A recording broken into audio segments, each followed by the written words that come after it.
Thanks, Marty. We're here today to talk to Captain Ted Kuppinger from the Rochester Fire Department. This is our Crime Stoppers segment. Today, we're talking all about a recent string of fires on Glendale Park, but also a fire that happened in 2014 on Pulaski Street. You're here today to issue a call out to the public, as Crime Stoppers always does, for information about these crimes, about these fires. Let's start with the one that goes back to 2014, Pulaski Street. Right, so on December 14th, around 12:30, there was a house fire on Pulaski Street. This fire, we know it's an arson because there was multiple points of origin of the fire within the house. So clearly, it was set. It was set. It was a vacant house and stuff like that. And we've kind of run into some dead ends, and we're just looking for the public to maybe give us some hints out there. Someone probably knows something to give us some calls to the Crime Stoppers number and give us some leads so we can kind of solve this crime and move on to other issues. Yeah, it's an older case, and you do have plenty of other issues. Most recently, a string of fires on Glendale Park in the city of Rochester. You're not connecting them just yet, but there are 3 fires, and you want to know how they got started. Right. We've had 3 fires from the 29th of July till the early August here.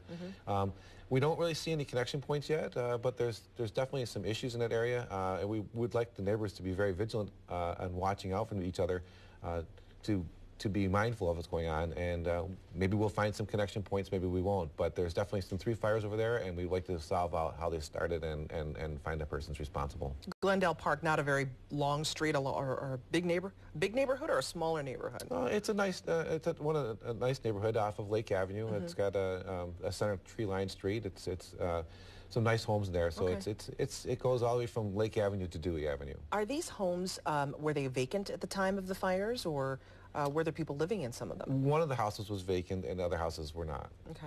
So again, you've got these 3 fires on one street, and you have to ask what's going on.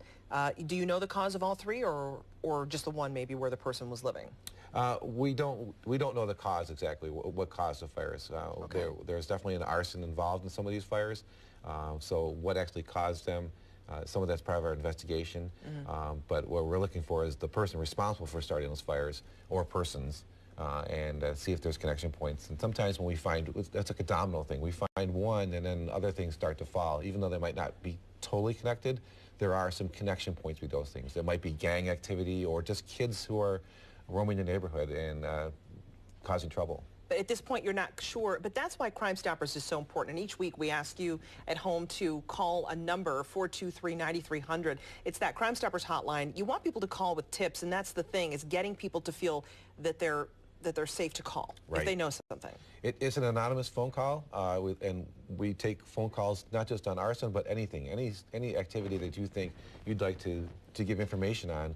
That gives us some tips and stuff for the investigators, not just the fire department, but the police department, to follow up on and to stop crime in your neighborhood so that you feel safe in your neighborhood, the neighborhood improves, and as the neighborhood improves, everything improves for neighborhood people. Has it been an unusual summer when it comes to arson activity or questionable activity, when it comes to the origin of fires? Has it been an unusual summer, or would you say it's maybe par for the course? It's pretty par for the course. We typically see an increase of arson and arson-related activity during the summer. Is it tied to the kids being off of school? It's quite possibly tied to the kids being off of school, kids looking for stuff to do, kids causing trouble and stuff like that. And then it tends to decrease in the fall and the winter time, obviously, as people move inside. So we tend to see a rise and fall. Overall, it's not atypical from this year or other years past. Okay, and again, we're talking about a fire on the 14th of December in 2014 on Pulaski Street, and then those most 3 recent fires on Glendale Park, 7/29, the 1st of August, and the 3rd of August as well. Those 3 on this street, and firefighters want to know if you know anything about the origin of these fires. Captain, thank you so very much. We really appreciate it. Thank you for having me. As always, the number to call, 423-9300. That is the Crime Stoppers hotline, and we thank you for joining us. We'll see you coming up next. Hannah Welker live at the St. Joseph's